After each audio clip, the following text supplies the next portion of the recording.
counseling, all of those factors. And then a family recovery center, which is often combined with the family assistance center, with the transition being short-term and long-term. So a family assistance center a lot of times deals with the short-term needs of the family, and then the family recovery system kicks in when it transitions into more of a long-term. These families need to be here for long-term. They don't have the money for a hotel, or they need help, arranging transportation back to their country.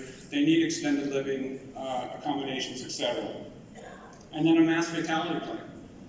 If we haven't looked at a mass fatality plan, we need to do so. And if we haven't looked at our mass fatality plan in relation to a mass gathering incident, then we need to do that as well, okay? Again, a lot of topics, and I apologize that I can't go in depth of these, but I just hope that you're making mental notes, if nothing else, about things that you need to go back and investigate. Finally, associated policies and procedures. And I'll just point on, for time's sake, I'll just touch on a couple. Altered standards of care. All right, what do we do when we can't perform medicine in the way we... I'll leave that up there until we get ready to do the next presentation. Thank you for your time, everybody.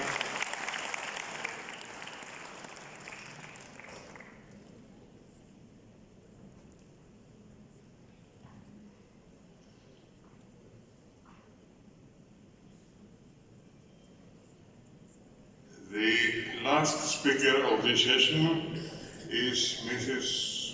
Qatar. She is a CBRN and emergency management instructor. She is one of the very few female trainers in Lebanon and the Middle East who has expertise in capacity building for medical preparedness and response to CBRN incidents and qualified to provide training in that field. She is a member of the didactic that this topic is very important because its management might last for weeks, months, or even during the lifetime of those to be affected. Ms. Qatar, the floor is yours.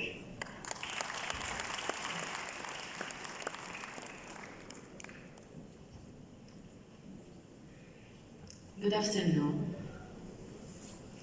My topic for today is psychosocial support, دعم النفسي الاجتماعي. Okay, let's define what is crisis or disaster. A crisis or disaster is a major event outside the normal everyday experience that threatens the lives of individuals and groups. What the impact of crisis? On the first level, psychological impact, insecurity, not knowing what will happen to us, feeling helpless, feeling of despair. On social level, identity, the role of the individual and family and society, neighbor, the extended family, friends, laws and social rules, disturbance between communities. On physical aspect, property, the house, the car, money, the world. So we are about to lose everything. And this is the fear. So, the psychosocial support is the actions that respond to the psychological and social needs of the individual, family, and community. Why we have to do the psychosocial support? For two reasons. The first reason is prevention from aggravated distress and psychological distress, and also to empower the individual and family community so they can help themselves to cope and to adapt with the new environment, state of persistent grief, and so on. Assistive coping, the goal of it is to help the individuals and communities identify their resources and support system.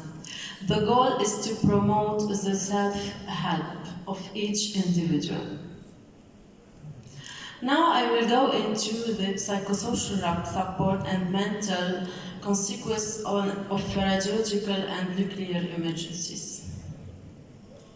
Fear and anxiety.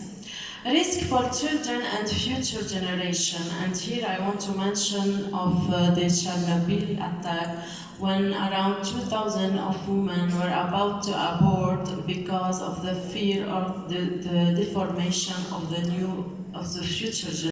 And I will mention some of this public communication. The incomplete can show the respect to casualties and respecting public need through the process, because we have different processes. Consistency and respect is estimate, preparation, response and recovery plans and all type of emergency, because this is very important and will enhance the outcome of our response. Thank you for your attention.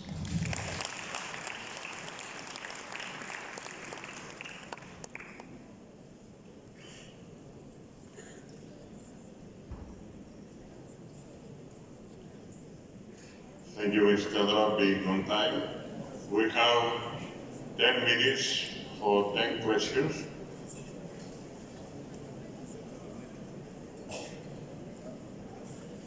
One question. Okay, thank you very much for being with us. Enjoy your coffee.